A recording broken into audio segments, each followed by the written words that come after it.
bawat panalangin, ikaw ay diringgin. Ayon sa kanyang pangako, di kanyang iiwan. Salamat sa iyo, Panginoon. O kay buti mo, Panginoong Jesus, kay ganda ng buhay kong taglay. Sa'yo lang ang papuri, sa'yo lang ang luwalhati. Sa aking buhay, ikaw ang number one.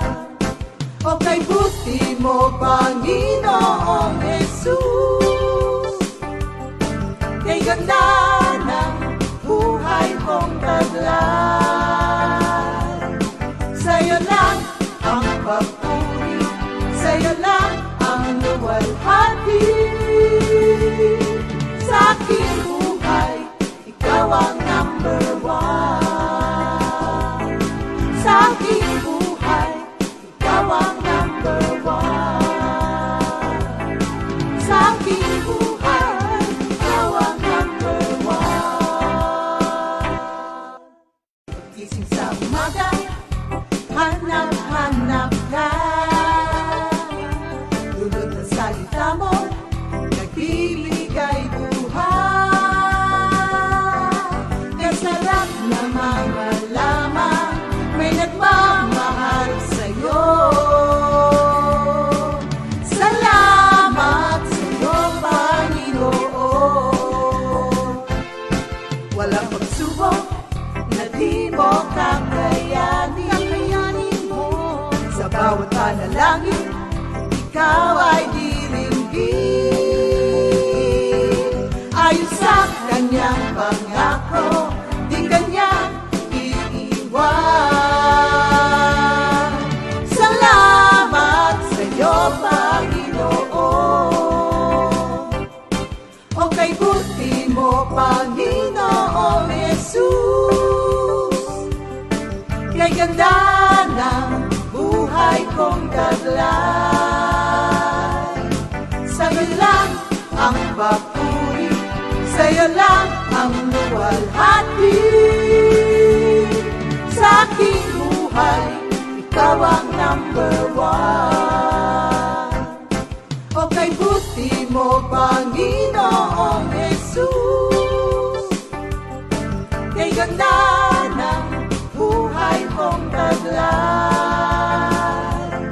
Sa'yo lang ang papuri.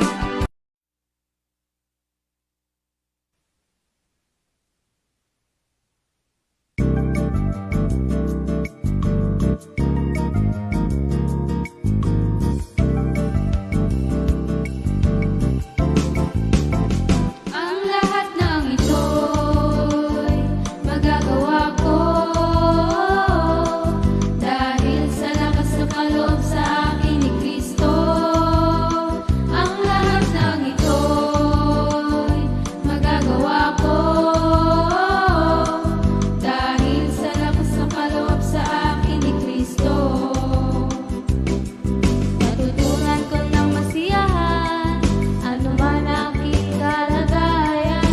Naranasan ko ang maghikahos, naranasan ko rin ang managana. Natutunan ko ng harapin ang anumang katayuan, ang mabusog o magutom, kasaganaan o kasalatan. Ang lahat ng ito'y magagawa ko dahil sa lakas ng kaloob sa akin ni Kristo. Ang lahat ng ito'y magagawa ko dahil sa lakas ng kaloob sa akin ni Kristo. Natutunan ko ng masiyahan, ano man aking kalagayan. Naranasan ko ang maghikahos, naranasan ko rin ang managana. Natutunan ko ng harapin ang anumang katayuan, ang mabusog o magutom, kasaganaan o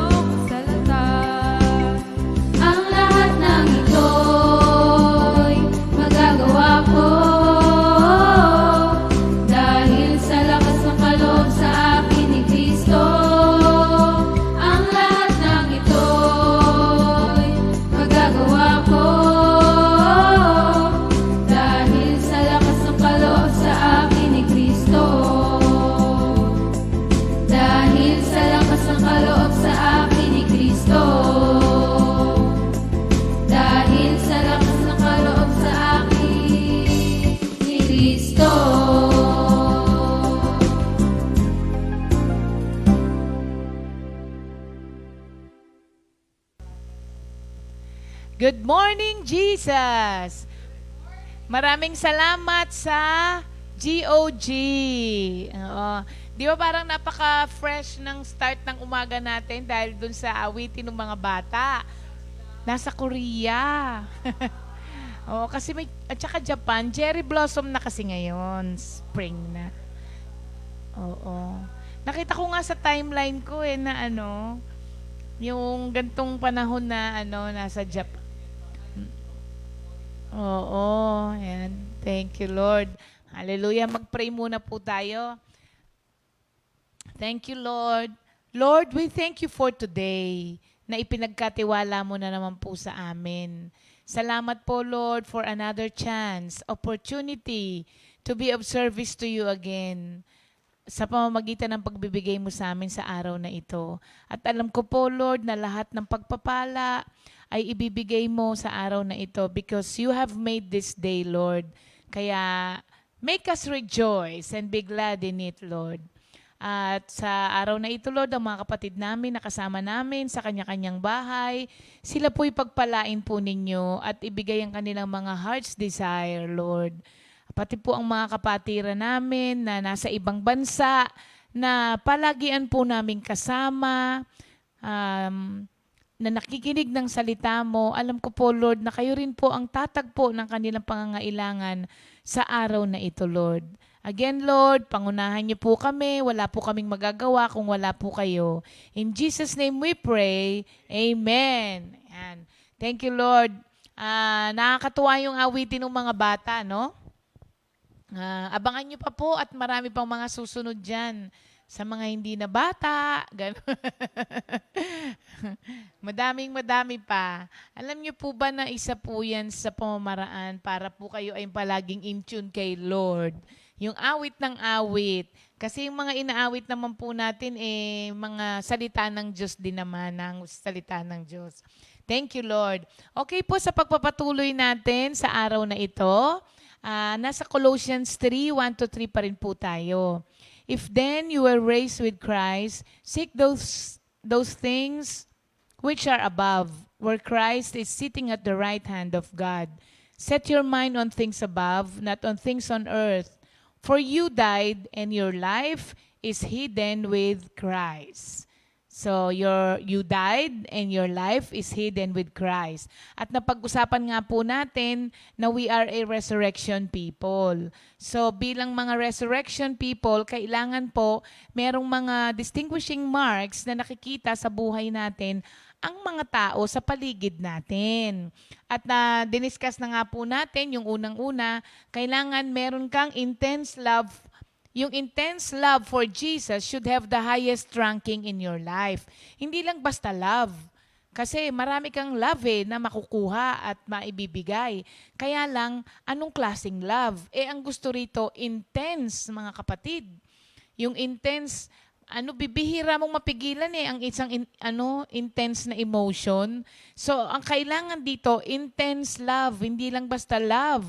Yung intense love dapat natin should have the highest ranking in our life. Ang pangalawa naman po, kailangan meron tayong honest self-denial. At kasama po rito sa honest self-denial ay yung picking up our cross, carrying our cross, and following Jesus. At yung cross na yon, nabanggit natin, hindi yan yung asawa mo na pasaway, hindi rin po yan yung anak mo na matigas ang ulo, o kaya yung kaibigan mo na nakaaway mo, hindi yan ang cross na pinag-uusapan dito. Ang pinag-uusapan po nating cross dito ay yung reproach na makukuha natin, rebuke, na makukuha natin from other people for serving the Lord. Are you really ready na dalahin iyon at batahin iyon para po lamang sa pagsunod kay Lord? Tapos po, ang pangatlo naman, ito maganda tong pangatlo na to at ako ay nag-enjoy din ako rito sa pag-aaral. Ang pangatlo po, a deliberate choice to avoid living primarily for the things of this world. Ulitin ko, a deliberate choice to avoid living primarily. Sabi rito, pag primarily, yung parang yun na yung pinakauna sa'yo, for the things of this world. Kailangan po, ang isang tagasunod ni Kristo na merong resurrected life should have a refusal to cling to material things. Take note of the word refusal, mga kapatid. Ang ibig pong sabihin ng refusal ay non-acceptance, tapos turn down. Okay? So, kapag ka po non-acceptance, ang gagawa nito, ikaw. There should be a deliberate choice on your part to refuse. Kasi, ikaw ang pipili kasi nun eh. Kaya ako po binibigyan ng diin ito. Kasi there should be a strong refusal to cling to material things. Ikaw ang magpapasya nito. At kailangan araw-araw, deliberate choice. Ibig sabihin, pipiliin mo po talaga siya na tanggihan yung ating pagnanasa to cling to material things. Kasi po, basahin muna natin itong ating verse para po dito, ha? At nakakatuwa po itong Mark 10 na ito. Alam nyo naman po siguro ito, mga kapatid. Mark 10. Umpisahan ko sa 17 siguro, Mark 10. Okay. Sabi po dito, Jesus counsels the rich young ruler. Now, as he was going out on the road, one came running, knelt before him, and asked him, "Good teacher, what shall I do that I may inherit eternal life?" So Jesus said to him, "Why do you call me good? No one is good but one, that is God. You know the commandments, do not commit adultery, do not murder, do not steal, do not bear false witness, do not defraud, honor your father and your mother." And he answered and said to him, "Teacher, all these things I have kept from my youth." Then Jesus, looking at him, loved him and said to him, "One thing you lack. Go your way, sell whatever you have, and give to the poor, and you will have treasure in heaven. And come, take up the cross, and follow me." Ito po ang pinaka-best example, kaya sinabi sa atin na ang resurrected life, isa sa mga mark niya, ay refusal to cling to material things. Kasi po, kung mapapansin ninyo dito, nakakatuwa itong young ruler na to. Sabi doon, siya ay mayaman. At pag sinabi mong ruler, mataas ang posisyon sa lipunan. And very young, ha? At a young age, ruler na siya. So, nung mga panahon na yon, para at a young age maging ruler ka, you must have been from a prominent family. Kaya, maganda ang buhay nitong young man na ito. Pero, lumapit siya kay Lord. Tapos, kung mapapansin niya, sabi rito, he came running. So, ayaw niyang ma-miss yung opportunity na makilala si Lord. Biro mo, sabi niya, "I have been a good boy all my life."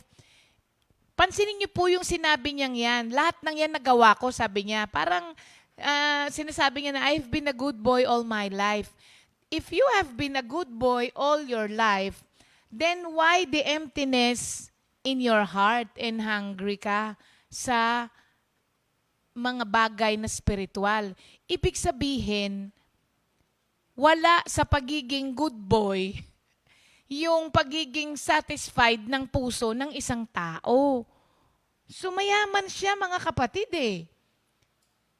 Tapos, meron dito tayong mga bagay na i-take note po natin, ha. Yun na nga, good boy all his life, but his heart was still hungry and empty. Tapos, tinignan siya ng mabuti ng Panginoon, di ba? Parang literal na sinabi sa kanya ng Panginoon, your heart is in this world. 'Di ba? Parang buong buhay mo, you are worried about money and material possessions. Sabi lang ni Lord, you have to give up all those things for you to be happy. Kasi sinagot lang naman ng Panginoon ang tanong niya, what must I do? Ngayon sinabi sa kanya. Ang nakakalungkot lang po doon, he came running after the Lord thinking na masasatisfy siya nung sagot ni Kristo nung araw na yon. Pero ang totoo naman po pala, marahil alam niya na kung ano. Kaya lang naghahanap siya ng ibang sagot. Kaya nung ibinigay ni Kristo sa kanya, yung sagot na yon ay yun din pala. Nalungkot siya kasi mayaman po siya.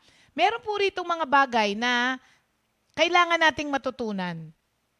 Unang-una, yun na nga sinabi niya, he came running. Dito po, dinedemonstrate dito nung ruler, young ruler na yon, yung eagerness niya na ayaw niyang ma-miss yung opportunity to meet the Lord. Meron naman po talagang mga ganyan, mga kapatid, na talagang kahit saang prayer meeting, sunod ng sunod. Attend po ng attend. Parang ito rin, yung eagerness niya na ma-meet si Lord, hindi niya pinalampas, tumatakbo nga siya mga kapatid eh. So, at this also indicates yung gravity ng situation niya. Marahil po, talagang wala na siyang kapayapaan sa buhay niya. Kasi kung meron, why run after Jesus? Hindi ba? Kung maligaya siya sa puso niya, sa buhay niya, at kontento siya sa buhay niya, why run after Jesus? So, ibig sabihin, yung gravity ng situation niya, siguro po talagang nababahala na siya, wala na siyang kaligayahan kahit na mayaman siya, kaya he came running after Jesus. Kasi gusto niyang may mabago sa sitwasyon niya. Pangalawa, nung naabutan niya si Jesus, he knelt before the Lord. So nakita mo yung respect niya sa Panginoon. Ito ay sign of respect for Jesus. Ang pangatlo naman, nakita po natin yung kanyang earnest request kay Lord na ano po ba ang kailangan kong gawin? Sabihin mo sa akin kung anong kailangan kong gawin to inherit eternal life. So, dito po, makikita natin, no doubt na he was thinking about eternal life. So, meron siyang kaalaman na merong buhay after this life. Alam niya kaya nga ang tanong niya what must I do to inherit eternal life? Ang nakakalungkot po rito, marami sa mga tao ngayon, alam nila, naniniwala sila sa Diyos. Alam din po nila at naniniwala sila na there is life after this life. Diba? May buhay pagkatapos ng buhay natin sa mundo. Naniniwala sila, just like this young ruler. Kaya nga ang tanong niya, what must I do to inherit eternal life? Sadly, karamihan ng mga tao na naniniwala na merong buhay na walang hanggan, kagaya rin po ng young ruler. They want eternal life, but they do not want to sacrifice something or may gawin sila on their part to inherit this eternal life na alam nilang meron. Ganon din po ang nangyari dito sa young ruler na to.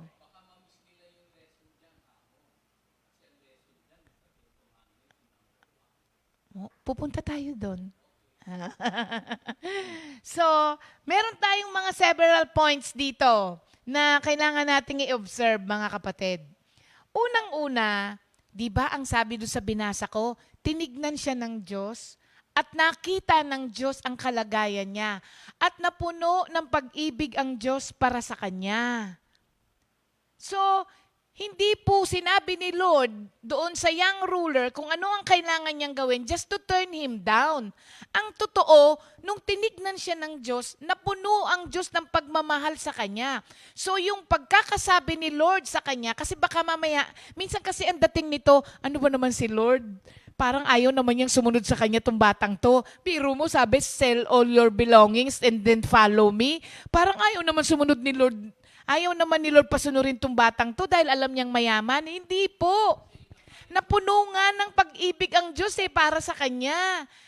pagka napuno ka ng pag-ibig, naawa siya dun sa kalagayan ng bata eh.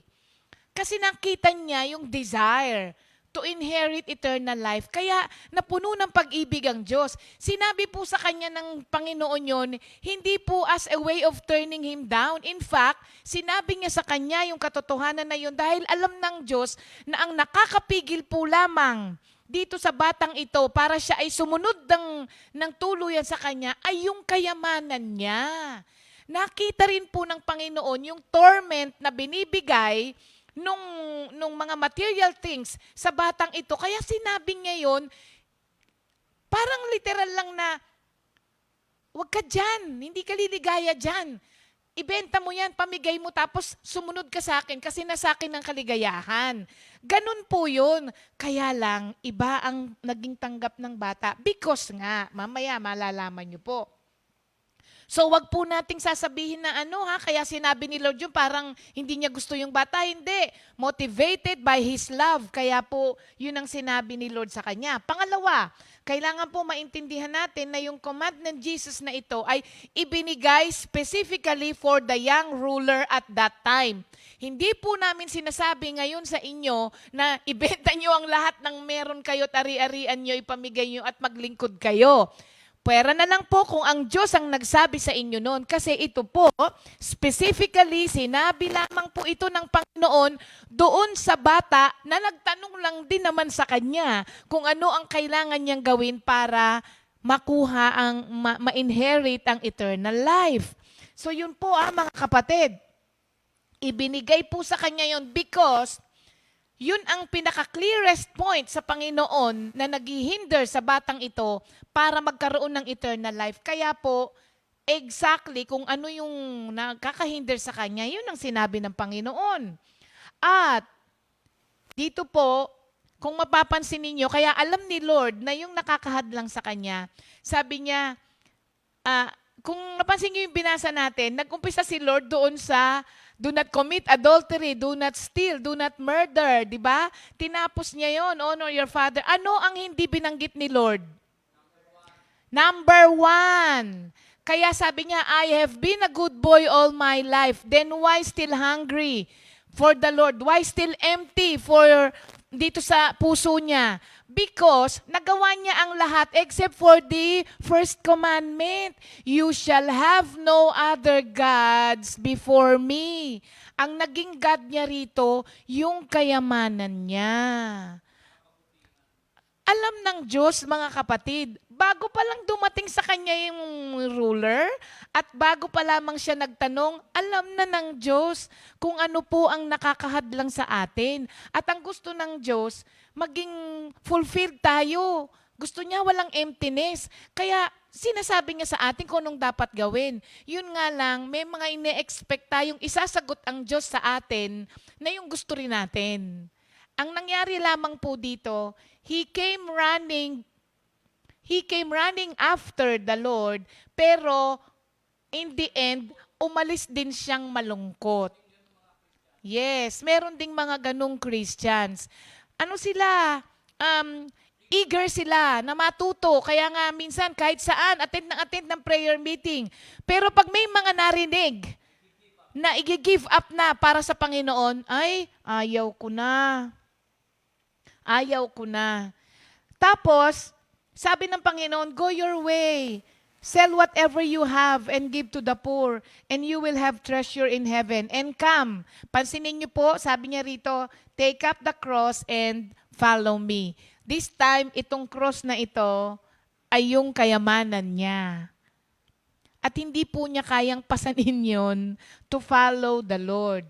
Alam niyo po dito, hindi po lamang ni-require ni Lord ang batang ito to renounce His love and faith sa worldly riches, but also to place his faith fully in Jesus. Dalawa po ang ni-require ng Diyos sa kanya.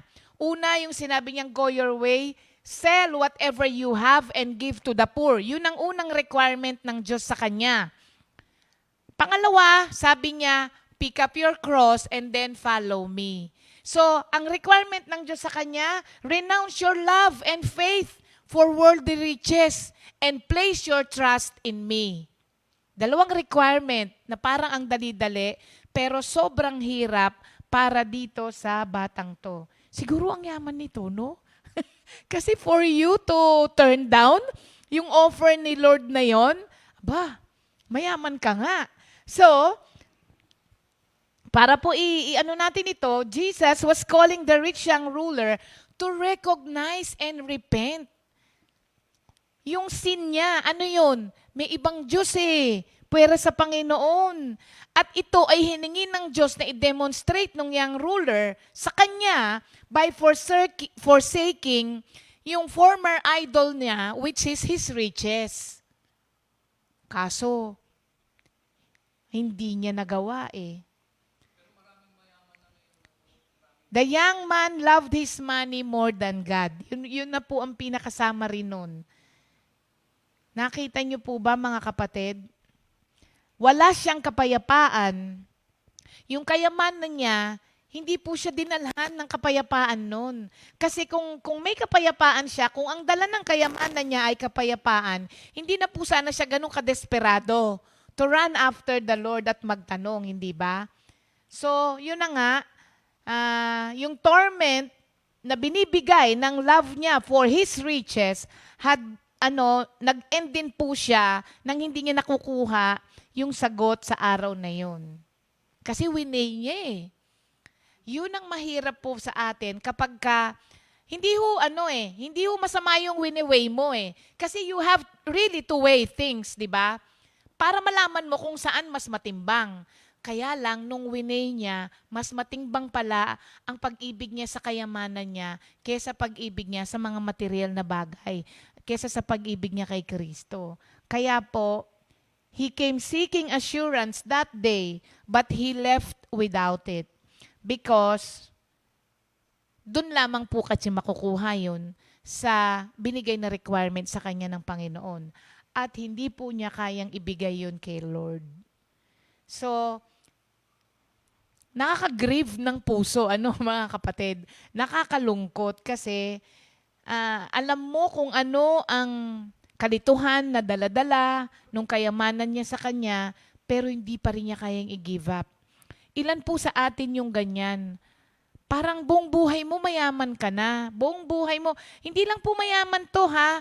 Pwede rin po kasing pag-ibig sa ibang bagay, hindi sa kayamanan. Kahit ano po ang pag-ibig, nauunang pag-ibig kaysa kay Kristo, para mo rin pong pwedeng ihalin tulad dito sa kayamanan ng young ruler na ito. Kung ano yung mas matimbang sa'yo, yun po ang kayamanan mo na ikukumpara dito sa ruler na ito.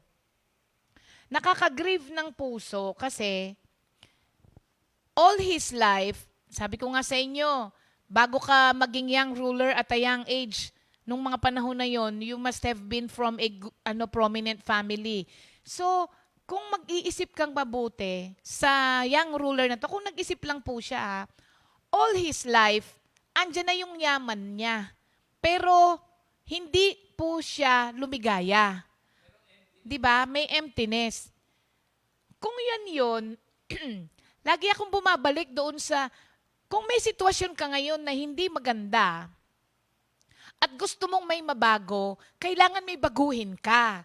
Kasi babalik ako paulit-ulit at natutuwa ako dito sa sinabi ni Einstein na if you keep doing the same thing over and over again and expecting a different result, sabi niya, that is insanity. Kalokohan yun. Kung meron kang gustong mabago sa sitwasyon mo na ayaw mo, kailangan may baguhin ka. Hindi pwedeng wala. Kasi ayan na yung ginagawa mo ngayon hindi ka maligaya. So dapat may baguhin ka. Alam nga naman po yung pa rin ang ginagawa mo tapos mag-expect ka ng different result. It cannot be, mga kapatid. At yun po ang inalok ng Panginoon dito sa young ruler na ito. Sabi niya, you have been a good boy all your life. Diba? Andyan ang kayamanan mo, mayaman ka na buong buhay mo. Ba't hindi ka pa maligaya? Binigyan lang siya ng pamamaraan, pero ayaw baguhin. Ganyan po tayo. Sabi ng, di ba, Lord, parang yung pinanood natin, di ba? Gusto kong gumaling. Di ba? Gusto kong gumaling dito sa sakit ko na to dahil lang sabi ng marami, nagbibigay ka ng healing. Pero wala ka namang gustong baguhin sa kinakain mo, wala kang gustong baguhin sa lifestyle mo. Gusto mo lang, Lord, makapangyarihan ka eh. Hindi ko kailangan baguhin itong mga bagay na to para pagalingin mo ko. Yes, the Lord can do that. But will you do that sa anak mo? Halimbawa, ang anak mo halimbawa, kung kumain nakita mo para akala mo tapos ang laki-laki niya.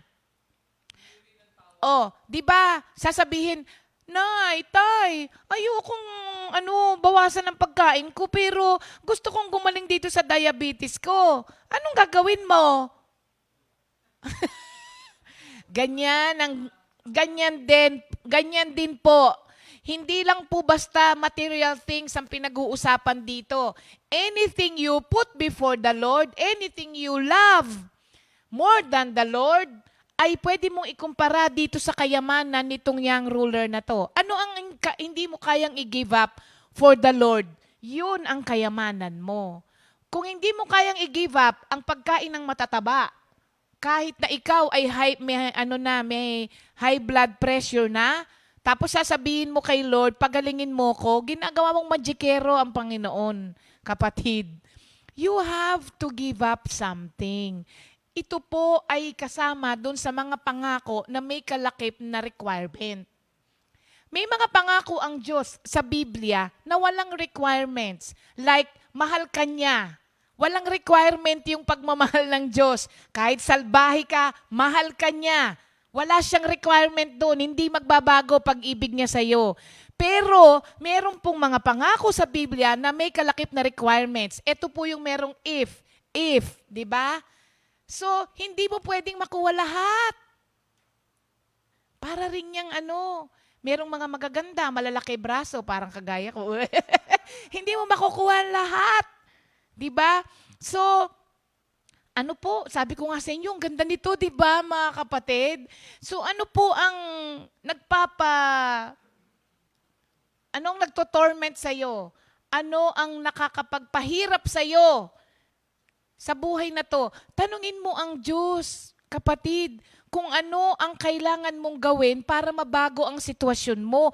Kasi ang tagal mo na dyan Ang tagal mo na dyan sa sitwasyon mo, tapos sinasabi mo, ba't ganun? Attend ako ng prayer meeting. Ang tagal-tagal ko na kay Lord, pero hindi pa rin nagbabago yung buhay ko. Tanungin mo si Lord, baka kailangan kang merong i-give up.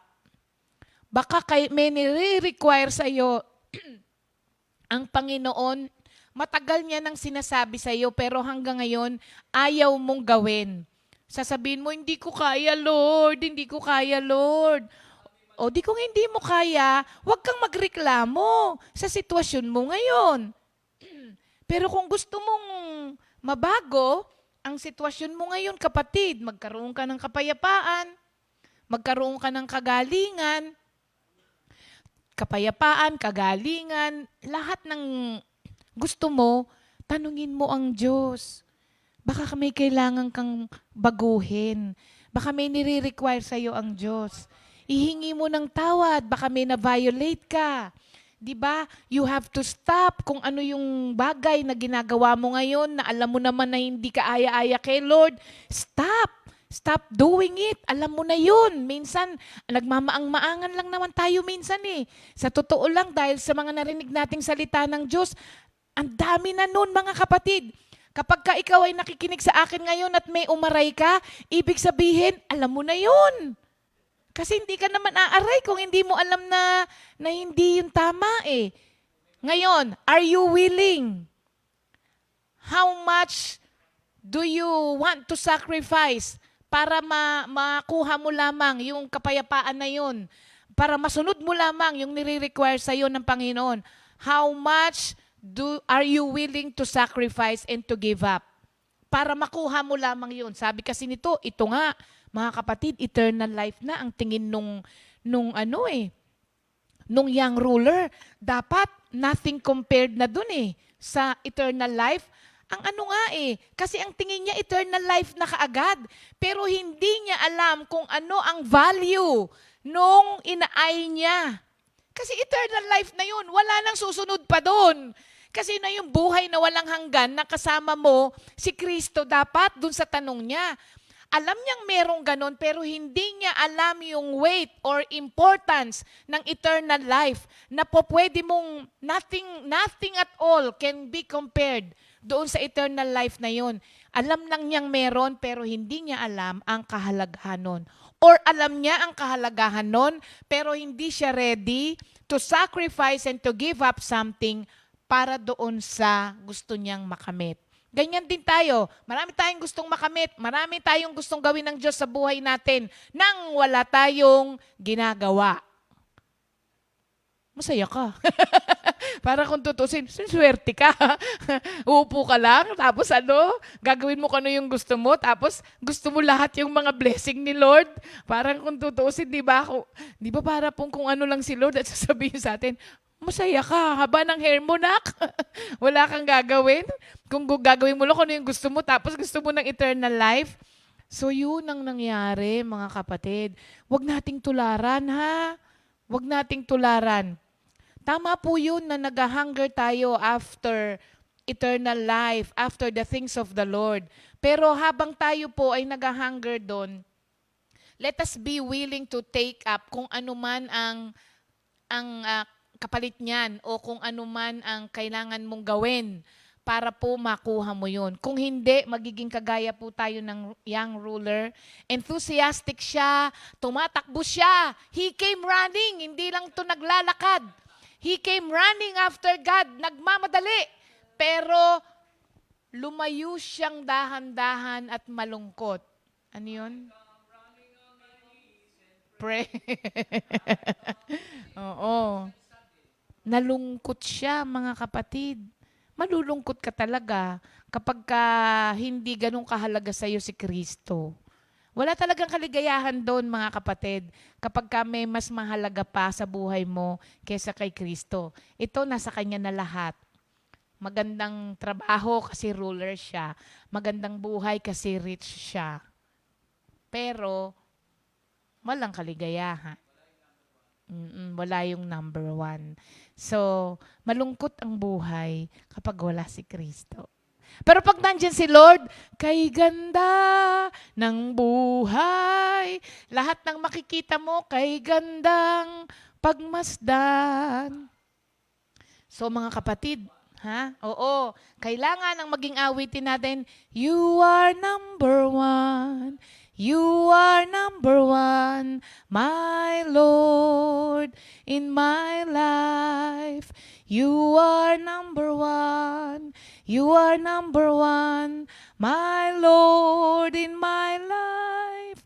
So, gawin nating number one ng Diyos.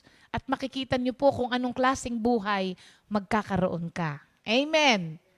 Thank you, Lord. Yan ang ating lesson for today. So, bukas, dadako na tayo sa ating pang-apat. Kaya itong pang-apat na to. Bukas nyo na po malalaman. Thank you, Lord. Para po sa araw na ito, batiin natin ang ating mga may birthday. Si Vinson ba yan? O si Victor na nasa... si JR, ang junior niya nasa Australia. Si JR. Junior nga eh. Senior na pala si Brother Vic, no? Kasi may junior, sabi ni Happy birthday kay Brother June Di Maano at Brother asawa ni Sister Gemma. Happy birthday, Brother June! At kay Brother JR Sahul, Victor Sahul Jr. Happy birthday, JR! Hello, Marie, na nasa Australia. At hello din kay Brother June Alaba na nasa Saudi Arabia. Nakakatuwa yung ating mga kapatiran sa ibang bansa. Di sila nagmi-miss, no? Pagka may trabaho daw po sila, pinapanood nila yung replay. At nakakatuwa yung nag-message pa sa akin si Brother June Alaba. Sabi niya, sobra daw siyang na-bless doon sa Lenten special natin. Sabi niya, pinaiyak ako, pinatawa ako. Sabi niya, at nire-remind daw tayo nung mga napanood nilang lahat kung gaano yung pag-ibig ng Diyos sa mga tao na kahit na parang wala ng pag-asa, pwede pa pala pagdating kay Kristo. Kaya tuwang-tuwa po sila mga kapatid. Nakakatuwa ang comment niya ganito. Marami pala tayong mga kapatiran na magaling umarte. May pahabol siya. Although meron po talaga na kailangan ng acting workshop. Natawa ko, sabi ko, natawa naman ako dun sa nangangailangan ng acting workshop. Alam niyo po, nakakatuwa yan kasi nakita niyo po yung mga preso. Oo, yung mga preso po ay si Brother Roger, si Brother Raul, si Brother Louie, di ba? Si Brother Raul, si Brando Jones Pante po yun, si Don Raul. Si Brother Raul ay napunta po dito sa atin na nag-umpisa siya ng yung nagkakarpintero, lahat. Opo, oo. Siya po ay hindi po siya full-time worker, si Brother Raul. Pero dito na po siya namalagay sa Comfy. Kasi, ayun, nandito na siya. Plantito na siya. Tapos alam nyo, siya yung nagtatanim, di ba? Nagre-repair ng kung ano-ano. Oo. Tapos sabi niya, napasama ako dun. Tuwan-tuwa siya kasi naging artista daw siya. Sabi, yun nga lang, priso. Sabi niya, priso daw siya. Sabi ko, wag ka ng choosy, yan lang ang bagay sa'yo. Pero, ayun po, yun na po yung the best namin, mga kapatid. Okay? Kay Brother Terry, natural na natural daw. Alam niyo po, si Brother Terry, nakakatuwa din siya kasi kung napansin niyo po, halos sandun siya sa lahat. Kasi lahat nangangailangan ng masasamang loob eh.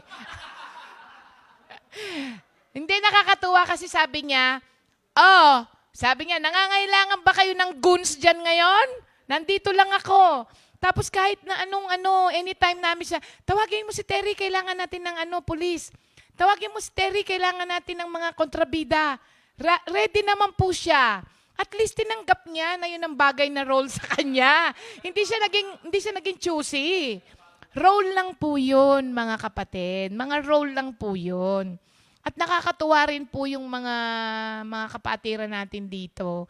Napansin nyo rin po ba na yung mga prayer meeting attendees ko ay iisa? Iisa po ang mga attendees. Pati yata preacher o hindi naman? Hindi naman Oo, alam niyo kung bakit nandun po sa likod yung behind the scenes. Alam niyo kung bakit nandoon po ang pangalan ni Dave Balanggit. Sabi namin, Dave, tawagin mo na si Dave, tawagin mo si ganito, sabihin mo magbihis. Dave, ganon, oo. PA siya. Pinakabatang PA, mga kapatid. Pwede nga siya. Oo. Ang totoo po nun, assistant siya ni Sister Jam. Oo, si Brother Dave. Kaya po, halos lahat kami rito ay,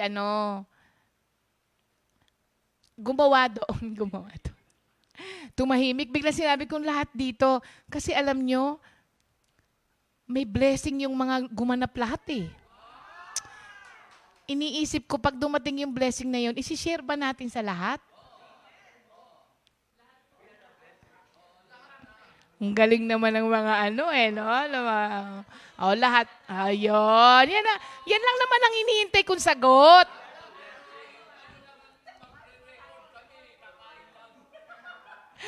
Sumasagot si Pastor, lahat, kasi hindi siya kasali doon. Kaya daw dapat kasali din siya. Sali na ba natin sila, yung mga gumanap? Okay. Okay. Sige. Pag dumating yung blessing na yon, sige, kasama ang lahat. Yay!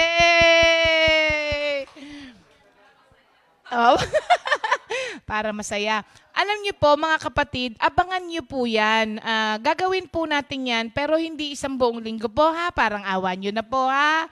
Papababa muna ako ng BP. Once a month. Kasi yan pa rin po yung magiging title ng segment na yan. Kadiliman noon, liwanag ngayon. Kasi nakakabigay po siya ng encouragement.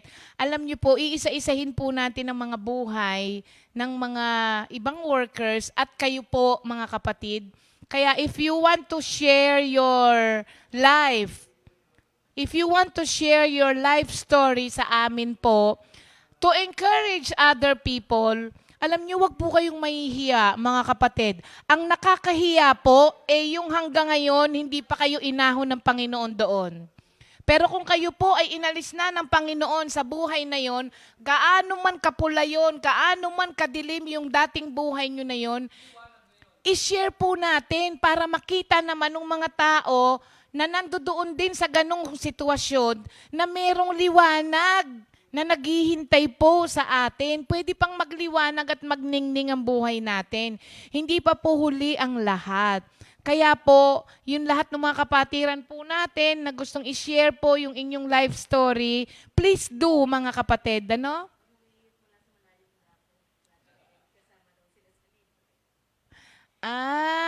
Kasama daw sa libre yung mga nasa outreach. Hindi na. Sobra na yan. Inetsapuera si Ed, no? Hirit ka ng hirit, Ed. Ayaw mong pumunta dito. Oh, yan. Sorry, hanggang dito lang eh.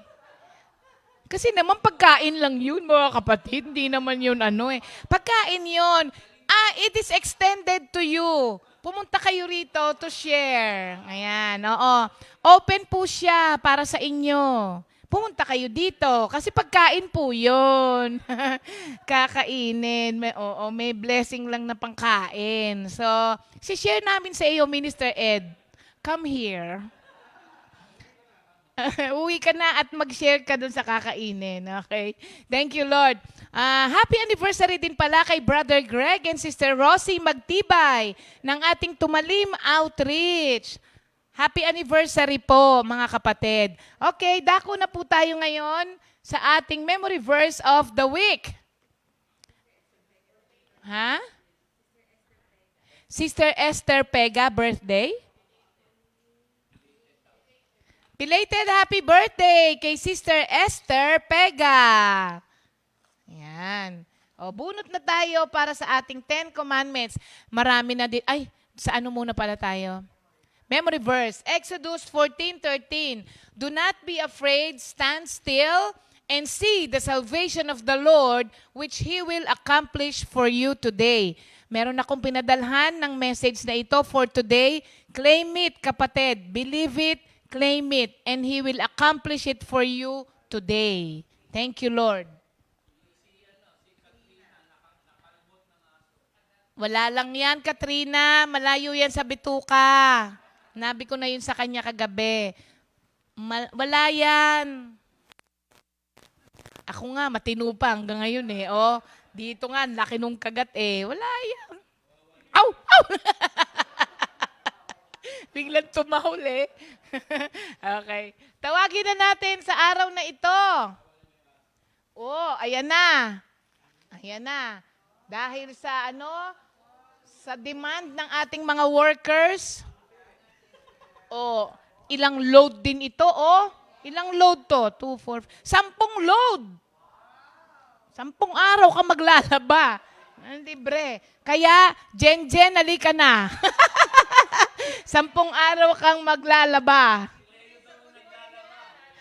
Si Leo pa lang naglalaba. Okay. Ready na? Ready na. Okay. Thank you, Lord. 1, you shall have no other gods before me. You shall not make any idols. You shall not take the name of the Lord your God in vain. Remember the Sabbath day to keep it holy. Honor your father and your mother. Do not murder. Do not commit adultery. Do not steal. Do not bear false witness to your neighbor, and do not covet. Thank you, Lord. Wow! Laba pa more! Ang bilis laba pa more! Thank you, Lord. Thank you, Lord. Yan. Nakita niyo po ba ang kaligayahan nila sa sabon at downy? Alam na Nag-uumapaw ang kaligayahan dahil may panglaba na. Totoo, wala kayong ibang gusto? Sabon at ano lang? Downy?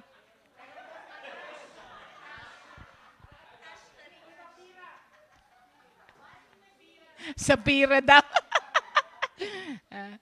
Okay, tawag na ngayon tayo. Meron na bang nag-ready na? Ay, mga kapatid, bakit kailangan pang sabihan na ready na? Apat na? Ang dami. O sige, mag-iipon pa tayo. Mga kapatid, ano pa po ba naman ang hinihintay ninyo? Sasampu na lang yan. Gusto nyo ba gawin na lang natin 2 para sumali kayo? Yun na lang yun na lang daw two most sabi kasi ang dami daw kasi nagreklamo, ang dami-dami naman kasi niya 10 eh. O di gawin natin 2. Tingnan ko kung love the Lord your God with all your heart, with all your mind and all that is within you. Love your neighbor as you love yourself. 2 na nga lang daw eh. Ano yung pangatlo? Do justice?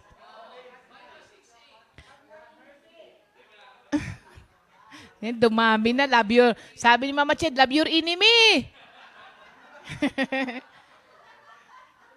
Love your enemy, mga kapatid. Tawag pa tayo ng isang worker. Habang sila po ay nagge-game na.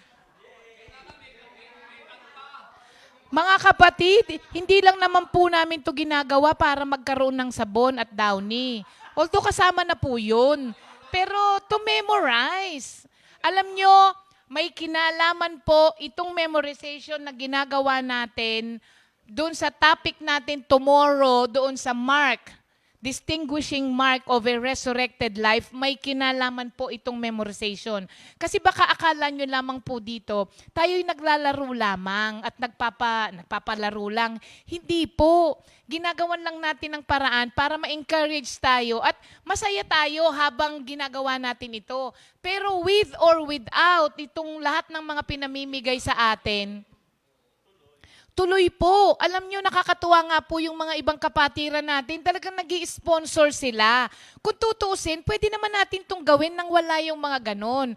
Pero sila man po ay nag-i-sponsor, nagbibigay, para ma-encourage lang po tayo. Alam nyo yung parang habang ginagawa natin siya, hindi tayo yung parang napipilitan, di ba, parang nabibigatan. Ginagawa natin siya ng natutuwa. Sabi, uy, may reward ako dahil ginawa ko to. Pero kahit walang reward, dapat ginagawa. Tapos di pa kayo makasali. Mga kapatid, ang dami-dami nang naka-online. Ang dami nyo pong naka-online ngayon. Tapos ang nag-game na ilan?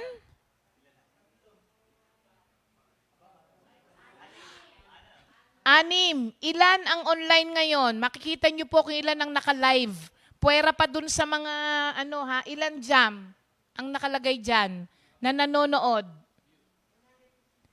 167. Ayon lamang dito sa page. Puwera pa yung nanonood doon sa mga senior po ninyo, sa mga watch party. Dito na lang tayo sa 167. Tapos ang nandito ay 7. What happened to the 160?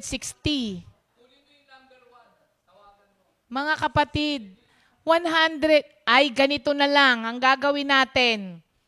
Randomly, pipili tayo sa mga naka-online, tatawagan namin kayo, bahala kayo. Pag hindi kayo sumagot, ibig sabihin, hindi kayo handa. Kasi ayaw mag-game na eh. Tatawag nga ako ngayon. Hindi, wag na, baka mag-off kayo ng phone ninyo bigla. Sige, tawagin pa natin sa araw na ito. Si Sister, tignan mo, siya na naman. Sister Venus, Balanggit. Alam mo, magpapalit na ako ng apelido ko. Gagawin ko ng Balanggit. Kasi laging nababanggit, Balanggit. Laging nababanggit ang Balanggit. Ayan, Benz. Ready ka na, di ba, Benz? Dahil Thank maglalaba you, Lord. ka? Thank you, Lord. Sige. You shall have, You shall have no other God before me. NIV version po ito. Sige. You shall... Kung maggaganto, tapos ikaw magtanggal niyan dahil, you ay, where's shall... my ano? Sige po, ulit po ulit. Kasi ang tono ko, umasa ka sa Diyos, anong mabuti gawin. Thank you, Lord. You shall have no other God before me. You shall have not make yourself an idol. You shall not misuse the name of the Lord your God. Remember the Sabbath day by keeping it holy. Honor your father and your mother. You shall not murder. You shall not commit adultery. You shall not steal. You shall not give false testimony against your neighbor. You shall not covet. You Yeah. shall not covet. Yay! At may tono talaga si Ben. So, Benz, bibigyan kita ng layang mamili. Sabon o Downy? Downy! Dahil meron siyang tono, isa lang. Ayan. Yay! Ang galing. Okay. Dako na tayo ngayon sa tatawagin natin randomly. Biglang kinabahan sila eh. Sige, yung mga nag-game na lang muna. 2, 4, 6, 7, 8. Ayan, naging 8 na. Ayan, si Sister Josie. Welcome, Sister Josie. National. Si Sister Josie, araw-araw nanonood yan. Pero ngayon lang sumali, ha? Sister Josie, ha? Ngayon ka lang sumali, ha? Yan. Thank you, Lord. Sumali ka, Sister Josie. Okay. Ninong Lito, Santa Rinala. Oh, mukhang meron na naman pala si Ninong Lito, eh. Si Nanay Aning, aba.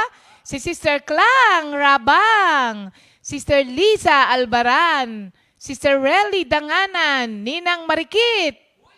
Sister Odette Danganan. And Sister Josie Nacional. Okay, Jam.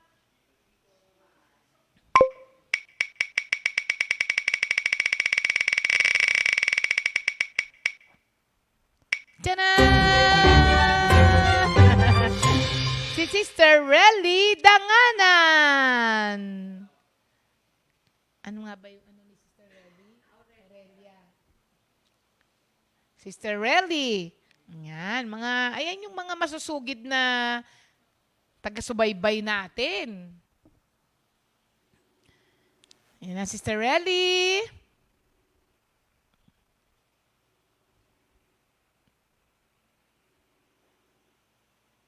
Sister Relly. Sister Relly. Good morning po, Sister Relly. Kamusta? Kamusta na po kayo?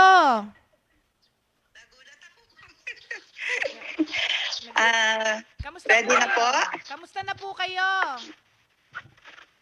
Glory to God po, awa ng Diyos. Buti naman po. Oo nga, naudlot po yung punta nyo rito dahil nag-ECQ ulit. EQ nga po Sabi hindi raw makapasok pag walang Speaker, opo. sa scooter. Hindi bali po pagkatapos po, pwede naman. Apo. Ready na po kayo, Sister Relly? Apo. Sige po. Ah.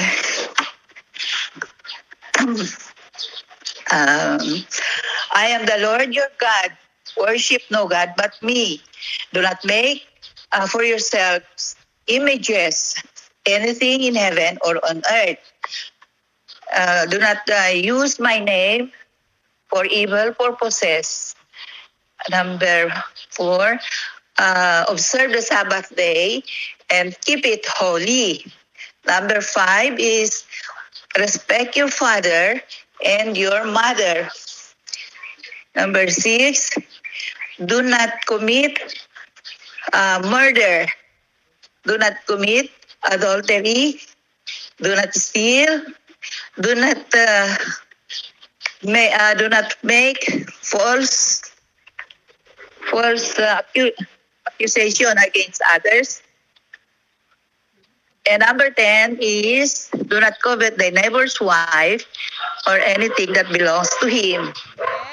Yay! Thank you, Lord. At ang pinili pa ni Sister Relly, yung mahahabang version, ano? Na-memorize niya yung Sister Relly. Ilang taon po kayo? Magsa-76 na po. Oh, mga kapatid, 76 pero pinili pa niya yung mga longer version, ano? Galing mag-memorize. Sister Relly, congratulations po. So, na-memorize nyo na po ang Old and New Testament, books of the Bible. Tapos, na-memorize nyo na rin ang commandments. Di po ba? Oo, accomplishment po talaga yan. Sister Relly, yung regalo nyo po, eto po, makukuha nyo na po punta nyo dito. Ayan. Thank you, Lord po. God bless. Bye-bye po. Ayan. Thank you, Lord. At ito po ang napanalunan ni Sister Relly. Payong. Green siya, kaya nagmumumu siya. Brother Boots, lagyan ng pangalan. Lahat po ng napapanalunan nyo ay may pangalan at naka-stack po dyan. At makukuha nyo po sa tamang panahon. Thank you, Lord. At yan naman po ang ating memorization for today. Nakakatuwa, hindi ba? Tama na dahil 9:15 na. Sa susunod, bukas ulit. Thank you, Lord. Para po sa ating new song of the week, tamang-tama siya. If the Son sets you free, you will be free indeed. At tayo ay mga taong pinalaya ng Panginoon. Kaya andito po ang song by Brother Darwin Datu, interpreted by his wife, Sister Mau, at arranged by Brother Alan Cabral.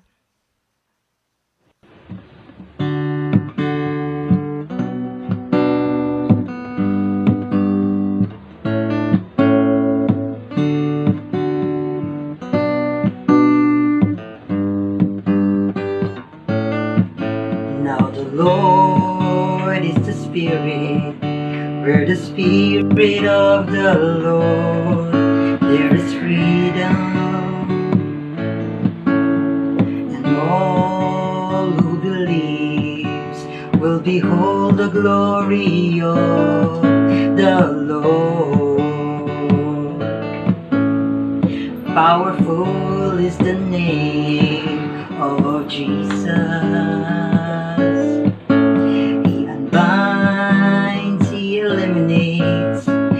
Breaks and free us from our sins. If the Son sets you free, you will be free indeed. If the Son sets you free, you will be free indeed. Yes, indeed, it shall happen today. Lord is the Spirit, where the Spirit of the Lord, there is freedom, and all who believes will behold the glory of the Lord. Powerful is the name of Jesus. Binds, He eliminates, He breaks and frees us from our sins. If the Son sets you free, you will be free indeed. If the Son sets you free, you will be free indeed. Yes, indeed, it shall happen today. If the Son sets you free, you will be free indeed. If the sun sets you free, you will be free indeed. Yes, indeed, it shall happen today. If the sun sets you free, you will be free indeed. If the sun sets you free, you will be free indeed. Yes, indeed, it shall happen today. Yes, indeed, it shall happen today. Yes, indeed, it shall happen today.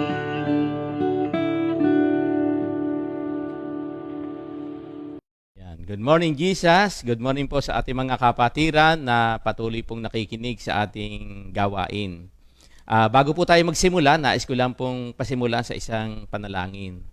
Hallelujah, hallelujah. Panginoon, una po sa lahat, salamat sa pagkakataong muli po na ito na andito po ako, nagagamitin po ninyo. Nawa po ay lahat ng mamumutawi sa aking mga labi ay mga salitang ipinaparating lang po ninyo. At bigyan po ninyo ng buhay itong aming pag-aaralan sa umagang ito. Salamat po, in Jesus' name, Amen.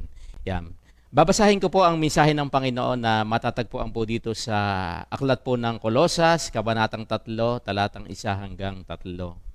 Yamang binuhay kayong muli na kasama ni Kristo, ituon ninyo ang inyong pag-iisip sa mga bagay na nasa langit na kinaroroonan ni Kristo, na nakaupo sa kanan ng Diyos.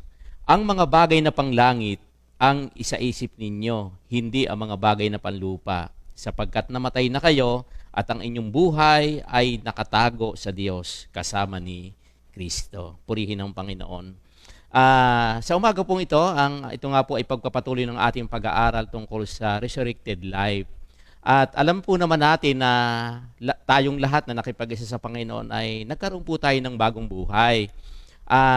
At ito nga po, natutunan po natin na ang Kristyanismo ay ang pananampalataya na si Kristo ay namatay, si Kristo ay nabuhay, at si Kristo ay babalik sa wakas ng panahon. Ang muling pagkabuhay ng ating Panginoong Jesucristo ang nagdulot sa atin ng bagong buhay sa ngayon. At yan naman po ay tayo ang makapagsasabi na dahil sa ating ugnayan sa Kanya, nagkaroon po tayo ng bagong buhay. At meron nga pong talata ang Biblia na matatagpuan po dito sa unang Pedro, at nais ko rin pong basahin sa atin, na nasasaad po dito sa unang Pedro, Kabanatang 1, talata pong 3.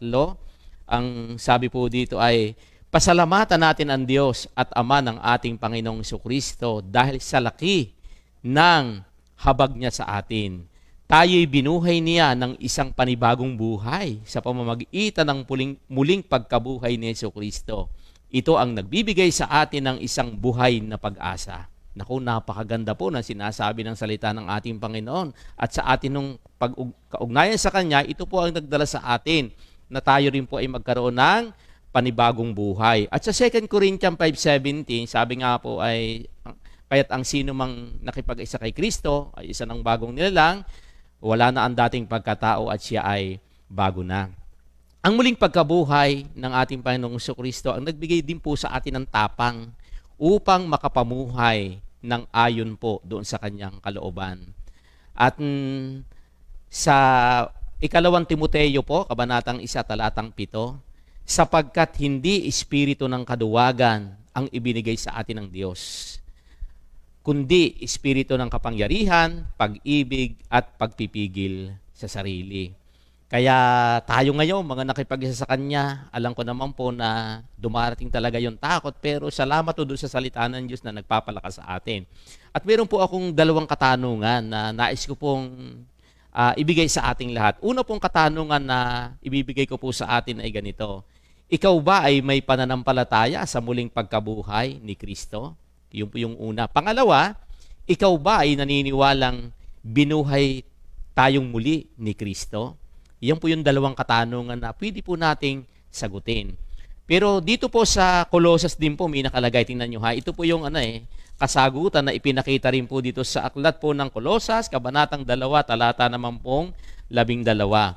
Sabi po dito at nais ko pong basahin, sa pamamagitan ng bautismo, nailibing kayong kasama ni Kristo at muli rin kayong nabuhay na kasama niya dahil sa inyong pananalig sa kapangyarihan ng Diyos na muling bumuhay sa Kanya. Napakamaliwanag mga kapatid ng sinasabi po ng salita ng Diyos. Nang kayo'y bautismuhan, nalibing kayong kasama ni Kristo at muling nabuhay na kasama niya dahil sa inyong pananalig sa kapangyarihan ng Diyos na muling bumuhay sa Kanya. Ibig sabihin, no, tayo ngayong mga nakipag-isa sa Panginoon, nagkaroon tayo ng panibagong buhay na ito po ay nararanasan natin ngayon na kung ating niya mapapansin, yung ating buhay ngayon napakalaking pagkakaiba sapagkat nakita natin dahil po doon sa ating relasyon sa Panginoon, dahil sa ating pag-aaral ng Kanyang salita, nakatingin po tayo doon sa ginawa ng ating Panginoong Kristo sa krus. Tandaan po natin, sa dating buhay, natatandaan ko nga po, nung dating buhay ko, nung ako po'y wala pa kay Lord, marami rin po akong kinatatakutan. Unang-una, alam niyo po kung anong kinatatakutan ko, yung pong humarap sa tao. Siguro po, natanim din sa kaisipan ko yung di ba yung turo sa atin dati na ang tao daw po ay nilikha na kawangis ng unggoy. Eh siguro natanim sa isip ko na baka ako'y kawangis ng unggoy kaya ako'y nahihiyang humarap sa tao.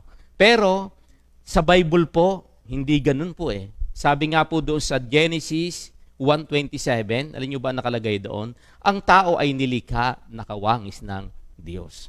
Kaya ibig sabihin, pinatunayan na talagang ang salita ng Diyos ay yung bang bubuhayin tayong mulit, yung po yung nagkaroon po ng buhay sa akin. Pangalawa, ano po yung takot ko nung wala pa rin po ako kay Lord? Yung takot makipag-usap. Simple po, lagi ko pong nasa isip na parang nakikipag-usap na lang po ako doon sa alam ko na mga taong yung kasing level ko lang. Iniisip ko, baka pag ganito. Dahil sabi ko nga po, lagi po ako nakatingin din po ako sa sarili ko. Na lagi ko rin po sinasabi na ang natapos ko hanggang doon lang sa tinigilan ko. At totoo naman po yun. Pero salamat ho sa Panginoon. At talagang ang Diyos po, ilalagay tayo ng Panginoon doon sa mga bagay na para ututuro sa atin ng Panginoon. At dito nga po, natutunan ko rin na siyempre, hindi naman niya hulingid sa atin na hindi naman po ako nakatapos ng ganong kataas sa pag-aaral. Pero alam niyo po, salamat sa Panginoon, lahat po ng yan pinakita sa akin ni Lord na talagang siya rin po ang nagbibigay sa akin ng tapang para harapin ko yung mga bagay na yan. Pangatlo po, ano pa yung takot? Lalo na po nung ako bilang taga-probinsya po, nung sabihin ng Mami Ligaya na, simple, dito ka na sa Maynila, dito ka na magti-train. Yun po yung isang takot ko. Naku, lalo na malaki ang takot ko nung mga panahon yun. Simple, sabi nga po, bilang isang probinsyano, takot hindi sanay sa Maynila. At lahat ho ng ito, pinarana sa akin ng Panginoon. Alam niyo yung takot ko sa tao, pagdating ko po dito sa Maynila, pinasama agad ako ng Mami Ligaya doon sa prayer meeting na isang napakaraming tao. Tapos pinasama pa rin ako doon kay Pastor Alex, natatandaan ko po yun. Pinasama po ako doon sa meron pa po tayong daan ng Ebanghelyo. Pinasama rin po ako, alam niyo, first time ko talaga na sumakay ng kotse. Pero alam po, lahat ng yan, talaga pong ang Panginoon, ipinakita po niya sa akin na talagang lahat ng bagay, pag nasa Kanya ka, tatanggalin talaga ng Panginoon. At yun po, natutunan ko sa pamamagitan po ng ako ay mapunta sa ganitong gawain. Kaya nga po, di ba, meron dalawang klase ng takot. Ano po yung isa? Yung una, yung tinatawag na fear of the unknown. Yung bang natatakot ka doon sa, hindi mo naman alam kung ano yung, para bang nangyayari ka sa, natatakot ka doon sa hindi mo naman alam yung kinatatakutan mo. Yung pangalawa, ito po yung magandang takot, yung fear of the Lord sa Proverbs 1:7. Sabi po dyan, ang pagkatakot kay Yahweh ay pasimula ng karunungan. Pinakita rin sa atin at nakita ko po itong mga takot na ito pala ay mga takot na hindi magdadala para lumago sa gawain. Ito pong mga takot na ito ay pamumuhay ng wala kay Kristo. Kaya nga po, sa aking pakikipag-isa ngayon sa Panginoon, lahat po ng ito, nawala po ang lahat ng takot. Sapagkat nakita ko po yung ginawa ng ating Panginoong Hesukristo. Tingnan po natin ang ginawa ng ating Panginoong Hesus after His resurrection. Tatlong bagay po ito. Unang-una, ano sabi niya dito? Di ba? Iniwan niya ang libingan. Di ba ang ating Panginoong Kristo, 3 araw lang naman siya sa libingan.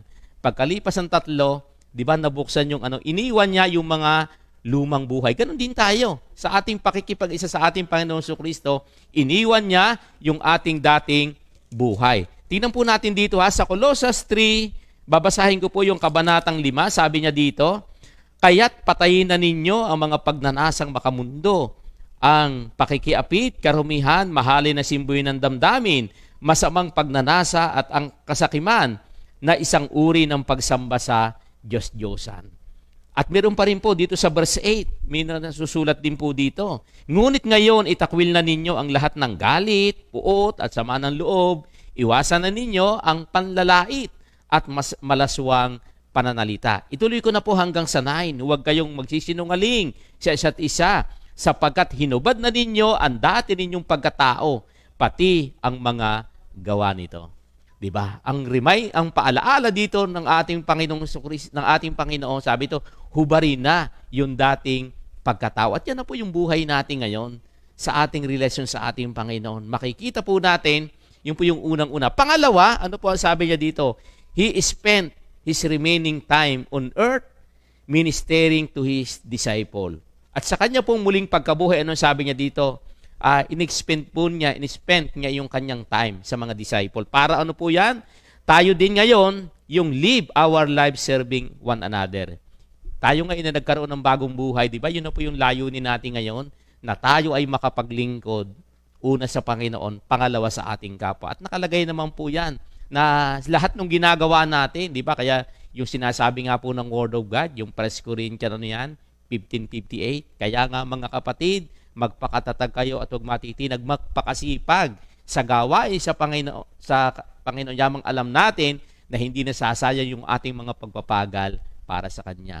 Pag sinabi ho natin pagsiserve, sabi dito yung pagsiserve din po natin sa ating kapwa, ay yan po yung pagsiserve natin sa ating kapwa. At yun po sa panahon ngayon, yun ang ating gawain. Yung tayo ay makapaglingkod habang malakas, di ba, ginagawa natin yung mga bagay para gawin natin yung ipinapagawa ng ating Panginoon. Pangatlo po, anong sabi niya dito? He looked forward to heaven. Ano po ang sabi niya dito? Yun ang kanyang nakatingin siya doon sa tahanan sa langit. Ganon din tayo bilang mga anak niya. Sabi nga doon sa Philippians 3:20, our citizenship is in heaven. Yung ating basahin ko po ito, napakaganda po na nakalagay dito. Sa aklat po ng Pilipos, kabanatang 3, talatang 20. Subalit sa kabilang dako, tayo ay mga mamamayan ng langit. Tingnan niyo tayo ay mga mamamayan ng langit. Mula rooy, hinihintay nating may pananabik ang Panginoong Jesucristo, ang ating tagapagligtas. Naku, napakaganda na pinapakita dito. Kaya nga pag binilikan po natin yung binasa natin, ano sabi yan? Tayo'y binuhay na muli. At ito nga po, sa mundo po natin, sa mundong ito, di ba, naandyan po lahat yung takot. Di ba? Ano ngayon yung kinatatakutan ng tao? Takot sa takot sa COVID, takot sa ganito. Pero salamat na lamang po doon sa salita ng Diyos na nagbibigay sa atin ng kapag-asahan na meron tayong Diyos. Di ba? Na kapag tayo nagtiwala, di ba, sa amin nga, di ba, pag naranasan mo, yung para pag nakita mo yung nangyari ngayon, di ba, hindi naman hulingid sa atin na naranasan din naming magka-COVID, di ba? Pero nung maranasan ho namin ito, di ba ngayon, lagi namin sinasabi sa mga, hindi, kaya mo yan, naranasan namin yan. Ganun ang buhay natin ngayon sa paglilingkod natin sa Panginoon. Bakit po ipinangako sa atin ng Panginoon Di ba? Kaya dito pa lang sa ating buhay ngayon, anong ginagawa sa atin ng Panginoon? Laging itutuon natin, kaya nga sabi ng Hebreo 12:2, itutuon natin yung ating paningin kay Jesus na siyang pinagmumulan ng ating pananampalataya at siyang nagpapasakdal nito. Ibig sabihin, sa lahat ng bagay, sa Kanya na matatagpuan yan. At sa muling pagkabuhay po ng ating Panginoong Jesucristo at sa ating pananampalataya sa Kanyang muling pagkabuhay, tayo ngayon ay pinapaalalahanan na alisin ang takot sa mga bagay na nagpapahina sa atin. Mga kapatid, isang katanungan, sabi nga po, ano ang mga bagay na nagbibigay ng takot sa atin ngayon? Tandaan natin, ang takot po, iyan po'y nagpapahina sa tao. At palitan ito ng pananampalataya kay Kristo na magdadala sa atin sa buhay na ganap at kasiyasiya. Yun ang buhay natin mga kapatid. Napakaganda po ng buhay. Di po ba? Ang buhay na ito, kaya nga po masasabi natin ngayon na, sabi nga, di ba, meron pa nga tayong isang awitin na, ang dating buhay ko'y punong-puno ng pag-aalala. Ang dating buhay ko'y punong-puno ng pangamba. Yun ang dati nating buhay. Punong-puno tayo ng pag-aalala, punong-puno tayo ng pangamba.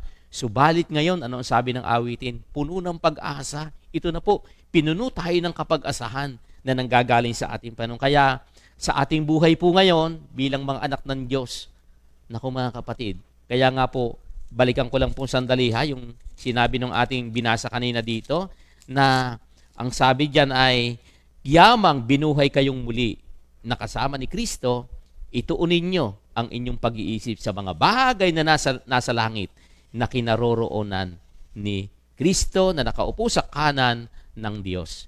Itutuon natin yung ating paningin kay Jesus na siyang pinagmumulan ng ating pananampalataya. Purihin po ang ating Panginoon. Ang dating buhay ko'y punong-puno ng pag-aalala. Ang dating buhay ko'y punong-puno ng pangamba. Subalit ngayon, puno ng pag-asa. Wala na ang dati kong problema. Ang dating buhay ko'y punong-puno ng pag-aalala. Ang dating buhay ko'y punong-puno ng pangamba. Subalit ngayon, puno ng pag-asa. Wala na ang dati kong problema. Yan po ang buhay natin. Dati puno-puno ng pag-aalala. Pero ngayon, dati sa muling pagkabuhay, nagkaroon tayo ng kapag-asahan. Tayo po'y manalangin. Dakila at mapagmahal po naming Ama, salamat po sa napakagandang buhay. Salamat po sa inyong mga salita na siya pong patuloy na nagbabago sa amin. Tunay po na dahil po sa salita po ninyo, Panginoon, nagkaroon po kami ng bagong buhay. Sa pamamagitan ng aming relasyon sa inyo, Panginoon, sabi nga po ninyo, binigyan kami yung dati naming buhay na punong-puno ng pagkatakot. Ngayon po, pinalitan po ninyo ng kapag-asahan sapagkat ang pag-asang ito ay sa inyo lamang matatagpuan. Muli po, Lord, sa umagang ito, lahat po ng papuri pa sa salamat, ibinabalik po namin sa inyo sa pangalan ni Jesus. Amen. 2 Timothy 2:2